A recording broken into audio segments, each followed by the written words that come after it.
अस्सलाम वालेकुम dear students, this is Sameer Alauddin and I am your physics teacher. हमारा chapter number 8 चल रहा है। ठीक है, इसके टॉपिक्स हमने कुछ कवर किए हैं। आज हम पढ़ेंगे एटम का जो मॉडल है वो तो हमें पता चल गया, ठीक है, लेकिन एटम में अंदर कौन कौन से पार्टिकल मौजूद हैं वो डिस्कस करेंगे। और इसके अलावा हम पढ़ेंगे कि जो रेडिएशंस इमिट करते हैं रेडियो एक्टिव एलिमेंट्स, वो उनकी प्रॉपर्टीज़ क्या होती हैं। ठीक है, यानी उनका नेचर क्या है, उनकी स्पीड क्या है, आयनाइजेशन पावर क्या है, ये कुछ प्रॉपर्टीज़ जो इनसे रिलेटेड है उसको हम डिस्कस करते हैं। राइट, तो alpha, beta and gamma rays, इनके कुछ प्रॉपर्टीज़ होते हैं डियर स्टूडेंट्स, हम इनको देखते हैं। तो चलिए पढ़ते हैं properties of the 3 types of radiations. Properties of radiations, हम जानते हैं हमारे पास 3 किस्म के रेडिएशंस होते हैं। अल्फा रेडिएशंस होते हैं, बीटा होते हैं और गामा रेडिएशंस होते हैं। हम एक टेबल बना लेते हैं, उस टेबल में इन तीनों रेस को रखेंगे और फिर 1 बाय 1 समझेंगे कि इनकी प्रॉपर्टीज क्या क्या हो सकती हैं। ठीक है, तो यहाँ पे एक टेबल बना लेते हैं। एक है यहाँ पे रखते हैं अल्फा पार्टिकल, यहाँ पे रखते हैं बीटा पार्टिकल, यहाँ पे रखते हैं गामा बाई को। ठीक है, तो ये अच्छा, यहाँ पे ये बताता चलो आप लोगों को, अल्फा बीटा गामा ये सब सिंबल्स हैं। ठीक है, ग्रीक लेटर्स हैं जिसको हम अल्फा सिंबल के तौर पर यूज़ करते हैं। राइट, यहाँ पे लिख लेते हैं डियर स्टूडेंट्स नेचर। ठीक है, कि हर एक का नेचर क्या होता है, और फिर देखेंगे इनकी स्पीड को देखेंगे, और इसके अलावा आयनाइजेशन पावर को भी देखेंगे। सबसे पहले देखते हैं कि अल्फा पार्टिकल जो होते हैं उनका नेचर क्या होता है। ठीक है डियर स्टूडेंट्स, ये जो अल्फा पार्टिकल होते हैं असल में ये हीलियम न्यूक्लियाई होती है। जो हीलियम एटम होता है उसका जो न्यूक्लियस होता है वो असल में अल्फा पार्टिकल होता है। यानी हीलियम जो न्यूक्लियस है, आप जानते हैं कि हीलियम के न्यूक्लियस में क्या होता है, ये जो हीलियम है इधर 2 4 लिखा जाता है। आप जानते हैं कि ये मास नंबर है और ये चार्ज नंबर है, तो एटॉमिक नंबर भी इसे कहते हैं। हम कहते हैं कि भाई जो अल्फा पार्टिकल है उसमें 2 प्रोटॉन है, 2 न्यूट्रॉन है और इसमें 2 इलेक्ट्रॉन्स मौजूद हैं। ठीक है, 2 प्रोटॉन, 2 न्यूट्रॉन और 2 इलेक्ट्रॉन्स होते हैं। तो ये अल्फा पार्टिकल जो है असल में यही हीलियम की न्यूक्लियाई होती है। This is alpha particle. अब देखिए, जब 2 प्रोटॉन हो गए हैं तो हम कह सकते हैं कि ये डबल पॉजिटिव चार्ज है इसके ऊपर, क्योंकि 2 प्रोटॉन है। तो यहाँ पर इसका नेचर क्या होगा, हीलियम न्यूक्लियाई में लिखूंगा यानी डबल पॉजिटिव चार्ज। ठीक है, आप सिंपली ले सकते हैं कि ये जो है हीलियम न्यूक्लियस है। राइट, ये हीलियम का न्यूक्लियस है। और बीटा की तरफ आते हैं तो बीटा क्या चीज़ है, beta is nothing, beta is very familiar, it is electron. और इलेक्ट्रॉन पे कौन सा चार्ज होता है डियर स्टूडेंट्स, नेगेटिव चार्ज होता है। राइट, और गामा रेज क्या होते हैं, गामा रेज जो होते हैं वो इलेक्ट्रोमैग्नेटिक वेव्स होते हैं। यानी आप कह सकते हैं या ये जो है एनर्जी है। ठीक है, अब हम क्या देख रहे हैं, इनके प्रॉपर्टीज देख रहे हैं। हमने ये देखा कि जब हमारे सामने एक रेडियोएक्टिव एलिमेंट का एक सैंपल पड़ा होता है, वो क्या करता है, वो रेडिएशंस को इमिट करता है। ठीक है, तो वो रेडिएशंस हमने जाना कि भाई वो 3 किस्म के होते हैं, अल्फा बीटा गेमा। अब ये अल्फा बीटा गेमा, इनका नेचर या इनकी प्रॉपर्टीज क्या चीज़ है, वो सारा कुछ पढ़ने वाले हैं। तो ये पढ़ रहे हैं हम लोग कि अल्फा पार्टिकल जो है वो हीलियम न्यूक्लियाई है। हीलियम न्यूक्लियस क्या होता है, वो इस तरह लिखा जाता है, उसमें 2 प्रोटॉन, 2 न्यूट्रॉन और 2 इलेक्ट्रॉन्स होते हैं। आप जानते हैं कि प्रोटॉनों पर पॉजिटिव चार्ज होता है और प्रोटॉन जो है वो न्यूक्लियस में पाया जाता है, राइट। तो इसलिए हम कहेंगे कि जो अल्फा पार्टिकल है, हम न्यूक्लियस की बात करते हैं तो ये डबल पॉजिटिव चार्ज होगा। जो बीटा पार्टिकल है उस पर नेगेटिव चार्ज होता है और इसका मास भी इलेक्ट्रॉन के बराबर होता है, तो हम सिंपली कह सकते हैं दिस इज इलेक्ट्रॉन, ठीक। ये आप डबल पॉजिटिव चार्ज लिख सकते हैं। जो गामा रेज होते हैं ये असल में इलेक्ट्रोमैग्नेटिक रेडिएशंस होते हैं, इलेक्ट्रोमैग्नेटिक वेव्स होते हैं, ठीक है। यानी ये एनर्जी है और इसका कोई मास नहीं है, ठीक। स्पीड की अगर हम बात कर लें तो निस्बतन बीटा और गामा के निस्बत इनकी स्पीड जो है वो स्लो होती है, ज़्यादा तेज़ नहीं होती है, ठीक। वैसे मोशन तो करता है लेकिन स्पीड स्लो होती है। बीटा पार्टिकल की स्पीड क्या होती है डियर स्टूडेंट्स, वो फास्ट होती है, यानी जो बीटा पार्टिकल है वो काफ़ी तेज़ी से मूव करती है, ठीक। उनका मास भी कम होता है। जो गामा रेज है, आपके ख्याल में इनका स्पीड क्या होना चाहिए? देखें, मैंने कहा कि ये इलेक्ट्रोमैग्नेटिक वेव्स हैं, तो लाइट भी एक इलेक्ट्रोमैग्नेटिक वेव्स है और लाइट की स्पीड बहुत मशहूर है, सबको मालूम है। तो लाइट की स्पीड जो है डियर स्टूडेंट्स वो कितनी है? ये जो लाइट की स्पीड है इसको c से ज़ाहिर किया जाता है और ये होता है 3 × 10 की ताकत 8 मीटर पर सेकेंड, राइट। यानी 3 × 10⁸ मीटर पर सेकेंड होती है। This is velocity of light, speed of light. तो ये जो इलेक्ट्रोमैग्नेटिक वेव है, असल में लाइट भी इलेक्ट्रोमैग्नेटिक वेव है, राइट। तो हम कह सकते हैं कि इसकी जो स्पीड होगा वो स्पीड ऑफ लाइट होगा, ठीक। तो हम कह सकते हैं कि स्पीड ऑफ लाइट, इसकी स्पीड जो है वो स्पीड ऑफ लाइट के बराबर है। तो हम कह सकते हैं कि इट इज़ वेरी फास्ट। अगर ये याद नहीं रख सकते हैं कि स्पीड ऑफ लाइट क्या चीज़ है, जहन में नहीं बैठ रहा, लिव इट, जस्ट कहो कि ये बहुत फास्ट होते हैं, इससे ज़्यादा कोई चीज़ फास्ट दुनिया में नहीं होता। आयनाइजेशन पावर, आयनाइजेशन पावर आप जानते हैं आयन बनते हैं आयनाइजेशन की पावर में, आयनाइजेशन के प्रोसेस में, ठीक है। जब किसी भी एटम से इलेक्ट्रॉन निकलता है तो उस पर पॉजिटिव चार्ज आ जाता है, यानी वो पॉजिटिव आयन होता है। जब किसी भी एटम में इलेक्ट्रॉन को अंदर डालते हैं तो फिर इलेक्ट्रॉन जाकर नेगेटिव चार्ज को ज़्यादा करेगा, मीन्स कि वो एटम वो एक नेगेटिव आयन बनेगा, ठीक है। This is ionization, right. चले पढ़ते हैं। ये न्यूक्लियस है, ये हमारा शेल है एटम का। जब इसमें से इलेक्ट्रॉन को निकालेंगे तो ये क्या बनेगा? ये -1 आयन बनेगा, नेगेटिव आयन बनेगा। अब हम क्या करते हैं डियर स्टूडेंट्स, अगर हमारे पास एक ऐसा एटम है जिसमें 2 प्रोटॉन 2 इलेक्ट्रॉन है, राइट, ये 2 है, तो हम क्या करते हैं, बाहर से अगर एक इलेक्ट्रॉन डालते हैं तो इसका शक्ल कुछ इस तरीके से बन जाएगा, ठीक है। -1 सॉरी या +1 आएगा, ठीक है। इलेक्ट्रॉन निकल गया तो 2 प्रोटॉन 1 इलेक्ट्रॉन हो गए, 1 पॉजिटिव चार्ज। यहाँ पे इलेक्ट्रॉन को इंसर्ट किया, ठीक है, तो क्या हुआ, एक नेगेटिव चार्ज बढ़ गया। 2 प्रोटॉन है 2 इलेक्ट्रॉन है, 1 इलेक्ट्रॉन और आया बाहर से तो 3 इलेक्ट्रॉन हो गए, 1 नेगेटिव चार्ज बढ़ गया, तो ये पॉजिटिव आयन बनेगा और ये नेगेटिव आयन बनेगा, ठीक है। This is ionization. तो ये जो अल्फा पार्टिकल है ये कितना आयनाइजेशन देता है? ये ज़्यादा आयनाइजेशन पावर रखता है, ठीक है। ये बहुत स्ट्रॉन्ग होता है आयनाइजेशन प्रोसेस में, स्ट्रॉन्ग आयनाइजेशन पावर, ठीक है। ये आयनाइजेशन पावर स्ट्रॉन्ग होता है। इसका जो है वो वीक होता है, चार्ज इसका 1 नेगेटिव होता है और ये फास्ट भी मूव करता है इसलिए। और जो यहाँ पे है इस पर तो कोई भी चार्ज नहीं है, इसलिए हम क्या कहेंगे कि इसका जो आयनाइजेशन पावर है वो वेरी वीक। क्यों?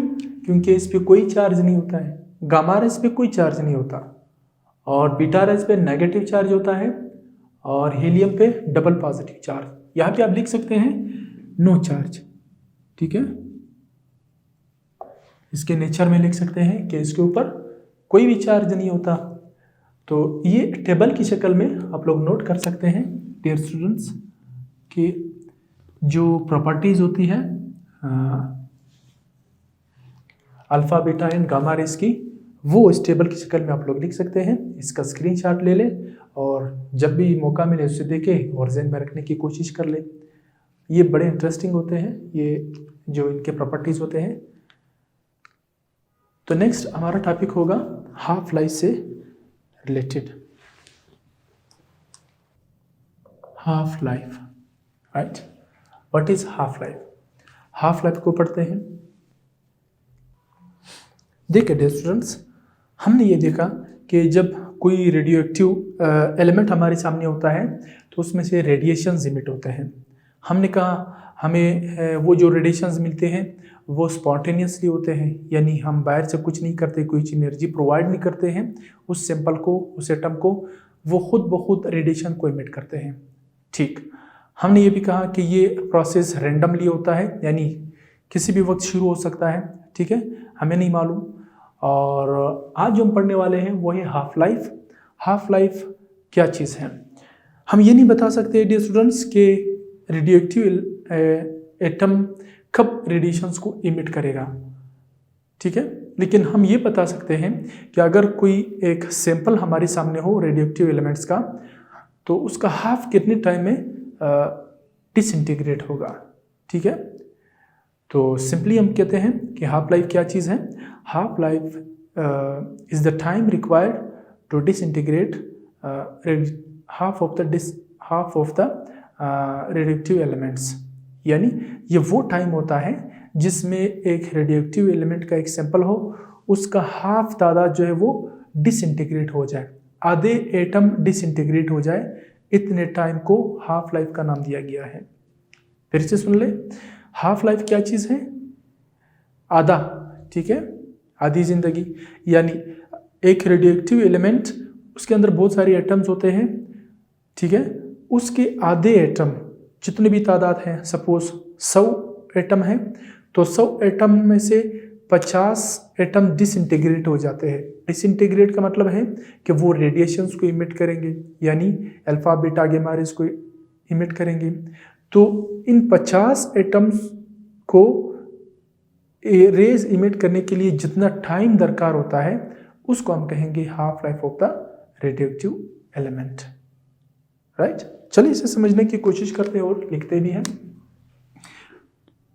Time required for a radioactive sample in which half of the atoms disintegrate, ठीक है। एक सैंपल लेते हैं, सपोज ये, इसमें फर्ज कर ले हमारे पास 100 के करीब एटम है, ठीक है। अब ये रेडियोएक्टिव सैंपल क्या करेगा? इसने रेडिएशंस इमिट करना स्टार्ट किया, ठीक है। अब ये रेडिएशंस इमिट कर रहे हैं मुसलसल, अल्फा बीटा गामा, हर एक जो है alpha beta gamma radiations emit कर रहे हैं। हम टाइम को नोट करते हैं कि ये जो 50 एटम्स हैं, ठीक है, वो फर्ज कर ले कि वो 1.8 मिली सेकेंड्स में डिसइंटीग्रेट हो गए, ठीक है। टाइम कितना लगा? 1.58 मिली सेकेंड्स, ठीक है, यानी 1.8 मिली सेकेंड के बाद हम देखते हैं कि जो 100 एटम का सैंपल था उसके 50 एटमों ने रेडिएशंस को इमिट कर लिया, ठीक है, यानी आधे डिसइंटीग्रेट हो गए। रेडिएशन को इमिट करना इट इज कॉल्ड डिसइंटीग्रेशन या डीके होना, ठीक है। तो हम देखते हैं कि 1.8 मिली सेकेंड के बाद इसके हाफ एटम्स डीके हो गए या डिसइंटीग्रेट हो गए, इसने रेडिएशंस को इमिट किया। तो ये जो टाइम है इस टाइम को कहेंगे हाफ लाइफ, ठीक। फिर से सुन ले, what is half life? The time required for a radioactive sample, ये एक सैंपल है, in which half of the atoms disintegrate, जिसमें आधे एटम जो है वो डिसइंटीग्रेट हो जाते हैं, ठीक है। हमारे पास कुछ एलिमेंट्स होते हैं जिनका हाफ लाइफ हमें मालूम है। अब ये हाफ लाइफ लाजमी नहीं है कि वो हमें इतना मिले, ठीक है, ये ज़्यादा भी हो सकता है, कम भी हो सकता है। ये सेकेंड के कुछ हिस्सों से स्टार्ट होकर ये बिलियंस ऑफ ईयर्स तक चलती है। ये चेंज होता है, एलिमेंट टू एलिमेंट डिफर करता है। ये जो मैंने लिखा है टाइम, हाफ लाइफ को इस सिंबल से डिनोट करते हैं, ठीक है, टी हाफ। तो जो हाफ लाइफ है, ये जो मैंने लिखा है ये पोलोनियम क्या है, ठीक है। चलिए इसे लिखते हैं half life of polynomial, polonium, right. इसको मैं पोलिनोमियल में मिक्स करता हूँ, मैथमेटिक्स में होता है polynomial, right. This is polonium, right. तो पोलोनियम का जो हाफ लाइफ होता है डियर स्टूडेंट्स, वो कितना होता है 1.8 मिली सेकेंड्स, यानी 1.8 मिली सेकेंड गुजरेंगे, उसके हाफ एटम्स डिसइंटीग्रेट हो जाएंगे, alpha beta gamma rays emit करेंगे, ठीक है। ये थोरियम होता है हाफ लाइफ ऑफ थोरियम, ये 4.5 बिलियन ईयर्स होता है, राइट। देखिए ये कितना ज़्यादा है, 4.5 बिलियन ईयर्स, अरबों साल का है, खरबों साल का है। यानी इसका अगर हम हाफ लाइफ देखते हैं, अगर इसका एक सैंपल हमारे सामने हो तो उसके आधे एटम डिसइंटीग्रेट हो जाएंगे, रेस को इमिट करेंगे, कितने टाइम में 4.5 बिलियंस ऑफ ईयर्स, ठीक है। तो 4.5 बिलियंस ऑफ ईयर्स सिर्फ हम तस्वीर ही कर सकते हैं, इसके लिए इतना वेट नहीं कर सकते हैं। यहाँ तो एवरेज एज वो 50-60 साल की होती है। तो ये एक कार्बन डेटिंग की मदद से इन चीज़ों को मालूम किया जाता है, ठीक है। तो ये 4.5 बिलियन ईयर्स थोरियम का हाफ लाइफ होता है, लेकिन ये इतना कम है, पोलोनियम 1.8 से मिली सेकेंड होता है, सेकेंड के बहुत ही छोटे हिस्से में इसके हाफ जो एटम्स है वो डिसइंटीग्रेट हो जाते हैं, ठीक है। तो इसका आप स्क्रीनशॉट ले लें क्योंकि इसको मैं साफ करने वाला हूँ। अच्छा, हाफ लाइफ के लिए छोटा सा इक्वेशन लिखेंगे, n is equal to naught half whole power n, ठीक है। ये एक छोटा सा इक्वेशन है जिनकी मदद से फिर हम न्यूमेरिकल को सॉल्व करेंगे। यहाँ पे क्या है, जो n एक होता है n नॉट और n, ये n क्या है, चलो इससे n नॉट कर लेते हैं, इसको n कर लेते हैं। ये पेरेंट एटम है, ओरिजिनल एटम्स, ये ओरिजिनल एटम्स है। ओरिजिनल एटम से क्या मुराद है, क्या नकली एटम भी होते हैं? नहीं, ऐसी कोई बात नहीं है, ठीक है। यहाँ क्या है डियर स्टूडेंट्स कि हमने कहा था कि अगर हमारे पास ये एक सैंपल है, ठीक, रेडियोएक्टिव सब्सटेंस का एक सैंपल है, इसमें सपोज के 300 एटम्स पड़े हुए हैं, तो ये ओरिजिनल तादाद हो गई है। अब हाफ लाइफ गुजरने के बाद, यानी 1 हाफ लाइफ के बाद इसके आधे तादाद रह जाएंगे, ठीक। इसका आधा कितना होता है, वो 150 होता है, ठीक है। तो फिर वो डिसइंटीग्रेटेड एटम हो जाएंगे, सपोज वो 150 होते हैं, ठीक है। जाहिर सी बात है जब इसका एक हाफ लाइफ गुजरेगा तो आधे रह जाएंगे, ठीक, तो ये 150 हो जाता है, ठीक। n क्या है, n is nothing, very simple, half life, number of half life कह सकते हैं, ठीक है, number of half life, first second third, ठीक है, ये आप कह सकते हैं नंबर ऑफ। तो हाफ लाइफ क्या चीज़ है डियर स्टूडेंट्स, फिर से सुन लें, the time required for a radioactive sample in which half of the atoms disintegrate, यानी हाफ एटम्स जो है वो डिसइंटीग्रेट हो जाएंगे, जो रह जाएंगे, ठीक है, वो हमारे आधे तादाद के बराबर होंगे, आधे डिसइंटीग्रेट आधे रहेंगे। यहाँ सैंपल मैंने लिया है, ओरिजिनल 300 एटम है, एक सैंपल में रेडियोएक्टिव एलिमेंट है, तो एक हाफ लाइफ के बाद, यानी जब इसके हाफ एटम्स डिसइंटीग्रेट हो जाएंगे, रेडिएशंस को इमिट करेंगे, तो कितने रहेंगे, 350 का जो हाफ होता है वो 150 होता है, तो ये n से शो करेंगे, n से नोट करेंगे। जो ओरिजिनल एटम होते हैं सिंपल में हाफ लाइफ से पहले वो n0 से ज़ाहिर किया जाता है, यानी ओरिजिनल एटम होते हैं, और n जो है वो डिसइंटीग्रेटेड एटम्स होते हैं, राइट। ये स्मॉल n क्या चीज़ है, इस इक्वेशन में हाफ लाइफ या नंबर ऑफ हाफ लाइफ्स होते हैं, राइट। तो चलिए इसको थोड़ा बहुत समझते हैं। ये जो हाफ लाइफ है इसको मज़ीद थोड़ा समझते हैं, मैं एग्जांपल से इसको समझेंगे, ठीक है।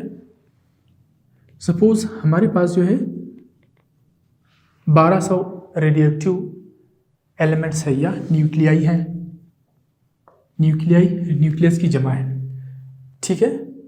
हम क्या देखते हैं कि फर्स्ट हाफ लाइफ के बाद, फर्स्ट हाफ लाइफ, राइट, यानी वो ये होगा। फर्स्ट हाफ लाइफ के बाद हम देखते हैं कि इसके 600 जो एटम्स है वो डिसइंटीग्रेट हो गए, कितने रहेंगे, 600 रहेंगे। ये क्या था हमारा n0, ये n बनेगा फर्स्ट हाफ लाइफ के बाद, ठीक है। 600 एटम रह जाते हैं। फिर हम देखते हैं कि second half life, second half life के बाद क्या होता है, इसका आधा, अब इसका आधा रहेगा, यानी उसमें ये ओरिजिनल सिंपल के तौर पर काम करेगा, इसके आधे उड़ जाएंगे, यानी इसके आधे जो है वो मर जाएंगे, या आप कह सकते हैं रेडिएशंस को इमिट करेंगे, डिसइंटीग्रेट हो जाएंगे, तो आधा कितना बचेगा, 300 एटम्स बचेंगे।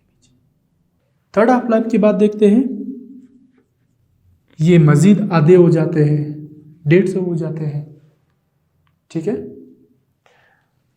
फोर्थ हाफ लाइफ के बाद 7.5 रह जाएंगे, ठीक है। तो देखो हाफ लाइफ के गुजरने, जितने हाफ लाइफ ज़्यादा होते जाते हैं उतना ओरिजिनल सैंपल कम होता जाता है, ठीक है। तो एक चीज़ ज़्यादा हो रही है, हाफ लाइफ ज़्यादा हो रही है, पहला, दूसरा, तीसरा, चौथा, उसके रिस्पेक्ट में जो रेडियोएक्टिव सब्सटेंस की जो तादाद है न्यूक्लियाई की वो कम होती जा रही है, ठीक है।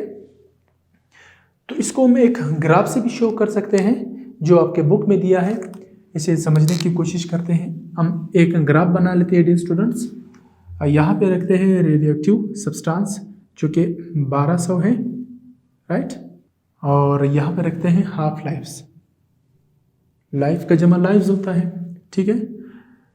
देखो जब पहला हाफ लाइफ गुजरता है, फर्स्ट हाफ लाइफ, तो रेडियोएक्टिव सब्सटेंस यहाँ इसके आधे हो जाएंगे, 600 पर आ जाएंगे, राइट, वो यहाँ होते हैं। और दूसरा हाफ लाइफ गुजरता है डियर स्टूडेंट्स, दूसरा हाफ लाइफ गुजरने के बाद इसका आधा हो जाएगा 300, तीसरा हाफ लाइफ गुजरेगा तो उसका तादाद रह जाएगा 150, ठीक। तो देखो ये इसके साथ आ रहा है इधर, ये इसके साथ आ रहा है इधर, तो ये जो 3 पॉइंट्स हैं हम इनको कंबाइन कर लेते हैं ऐसे। इससे ग्राफ कैसे बनेगा, देखो डियर स्टूडेंट्स, यहाँ से आ रहा था ऐसे, ग्राफ ऐसे कर्व लाइन बनेगा, ऊपर से होते हुए नीचे की तरफ और फिर ऐसे हॉरिजॉन्टली स्ट्रेट जाएगा। तो ये ग्राफ क्या शो करता है, ग्राफ इनवर्स प्रोपोर्शन को शो करेगा, यानी ओरिजिनल तादाद कितनी दी एटम्स की, 1200, फिर इसका एक हाफ लाइफ गुजरा तो इसके आधे एटम्स डिसइंटीग्रेट हो जाएंगे, यानी रेडिएशंस को इमिट करेंगे, 600 रह जाएंगे। फिर दूसरा हाफ लाइफ, ये ओरिजिनल एटम बनेंगे 600, इसके आधे उड़ जाएंगे यानी रेडिएशंस को इमिट करेंगे। फिर ये तीसरा हाफ लाइफ, ठीक है, फिर ये ओरिजिनल बनेंगे, इसका आधा रह जाएगा 150, और इस तरह ये प्रोसेस कंटिन्यू रहता है टिल सारे के सारे जो एटम्स है वो डिसइंटीग्रेट ना हो जाए, ठीक है। तो ये हाफ लाइफ की एक ग्राफ है, तो ये एक नोट आप कर ले, यानी ये प्रोसेस जो है कब तक जारी रहेगा डियर स्टूडेंट्स, उस वक्त तक जारी रहेगा जब तक के सारे एटम्स डिसइंटीग्रेट ना हो जाए, राइट। तो ये बड़ा आसान है और ये हमें बड़ा काम देगा। हम न्यूमेरिकल में भी इसके इक्वेशन को यूज़ करेंगे, ये जो इक्वेशन लिखा है इसको भी हम न्यूमेरिकल में यूज़ करेंगे, ठीक है। तो मिलते हैं आपसे नेक्स्ट टॉपिक में, टिल देन अल्लाह हाफिज़, अपनी बहुत सारी दुआ में याद रखिएगा।